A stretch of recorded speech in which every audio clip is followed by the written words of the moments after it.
Jadi, Berdamai dengan Diri Sendiri adalah buku yang mengajak kita untuk merenung dan mengenali diri dengan lebih dalam. Gak perlu jadi guru meditasi atau ahli filsafat untuk menyelami buku ini karena bahasanya yang mudah dimengerti dan bikin kita nyaman kayak lagi ngobrol sama sahabat lah. Jadi, untuk buku ini mudah dicerna dan gampang untuk dimengerti.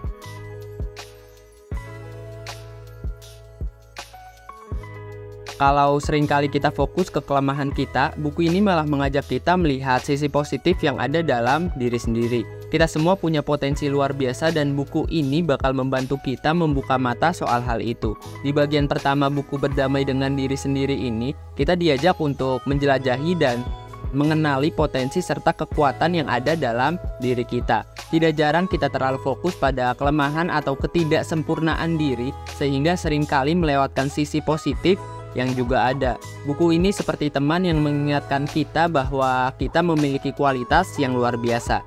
Ada beberapa poin penting di bagian pertama ini mengenai menggali kekuatan diri. Yang pertama itu adalah penerimaan diri, yang kedua mengenali potensi, 3 membangun keyakinan diri, 4 mencari nilai diri sendiri, dan 5 pesan positif. Bagian pertama buku ini membantu kita memahami bahwa kita semua memiliki potensi dan kekuatan yang unik. Dengan lebih mengenali diri sendiri dan menghargai kualitas positif yang dimiliki, kita bisa meraih kedamaian batin dan mencapai potensi tertinggi dalam berbagai aspek kehidupan.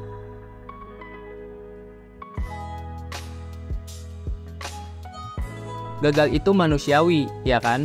Buku ini ngajarin gimana caranya ngerangkul kegagalan dan menjadikannya sebagai pembelajaran berharga. Jadi, kita nggak perlu merasa down terus karena setiap langkah punya cerita yang berharga. Bagian kedua dari buku Berdamai dengan Diri Sendiri membahas tentang cara kita dapat menjalani kehidupan dengan sikap yang lebih positif terhadap kegagalan. Kegagalan adalah bagian alami dari perjalanan hidup, tetapi seringkali kita merasa terhempas dan terluka olehnya. Buku ini seperti teman yang memberikan bantuan dalam menghadapi dan merangkul kegagalan dengan sikap yang lebih baik. Ada beberapa inti yang dibahas dalam bagian 2 ini tentang bersahabat dengan kegagalan. Yang pertama, mengatasi rasa gagal. Yang kedua, resilient atau tangguh. 3, pembelajaran dari kegagalan. 4, meminimalisir rasa takut. 5, pesan keberanian. Bagian kedua buku ini mengajarkan pentingnya memiliki sikap yang sehat terhadap kegagalan. Dengan merangkul kegagalan sebagai bagian yang tak terhindarkan dari kehidupan, kita bisa lebih berani, tangguh, dan bijaksana dalam menghadapinya. Kegagalan bisa menjadi batu loncatan menuju keberhasilan jika kita mampu belajar dan tumbuh dari setiap pengalaman tersebut.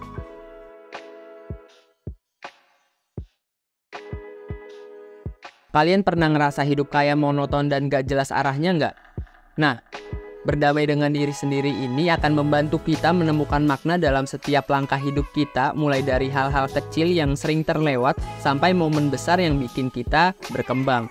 Bagian ketiga dari buku Berdamai dengan Diri Sendiri membahas tentang bagaimana kita dapat menjalani hidup dengan makna dan tujuan yang lebih dalam. Terkadang kita merasa seperti hanya menjalani rutinitas tanpa arah yang jelas. Nah, di bagian ini buku ini menjadi panduan yang menginspirasi kita untuk mencari makna dalam setiap langkah hidup.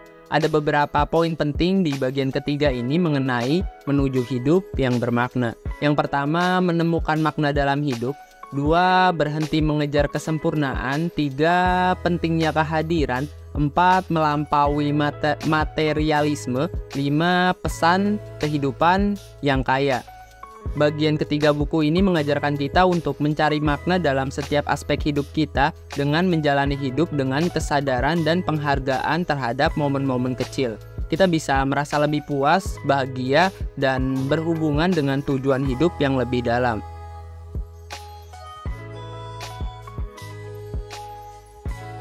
Buku ini punya tips-tips self-care yang sederhana tapi bermanfaat banget buat memanjakan diri. Jadi saatnya kita jadi sahabat sejati buat diri sendiri. Bagian keempat dari buku Berdamai dengan Diri Sendiri membahas pentingnya self-care dan cinta diri dalam menjalani kehidupan yang seimbang dan berarti.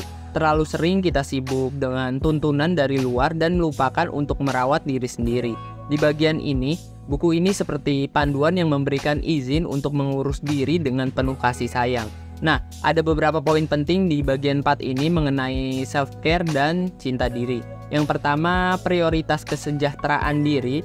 2, me time atau waktu untuk diri sendiri. 3, bentuk self-care. Nah, untuk bentuk self-care ini setiap orang beda-beda. Pokoknya kalian sesuaikan aja dengan diri kalian sendiri. 4, cinta diri. 5, mengenali batasan. Bagian keempat, buku ini mengajarkan tentang pentingnya merawat diri dengan penuh cinta dan kasih sayang. Dengan melakukan self-care dan mengembangkan hubungan yang baik dengan diri sendiri, kita bisa menjalani kehidupan yang lebih bahagia, berarti, dan seimbang. Nah, teman-teman, itu tadi sekilas tentang buku Berdamai dengan Diri Sendiri yang ditulis oleh Mutia Sayeti. Ini buku yang bikin kita merenung, ngasih inspirasi, dan bikin kita lebih dekat sama diri sendiri. Bagaimana menurut kalian? Apa kalian udah punya buku ini atau tertarik untuk membacanya? Jika kalian tertarik untuk membacanya, silahkan kalian bisa klik untuk link yang ada di deskripsi, karena untuk link pembeliannya sudah saya sertakan di sana. Maupun yang e-book atau buku yang fisik saya sudah sediakan di sana.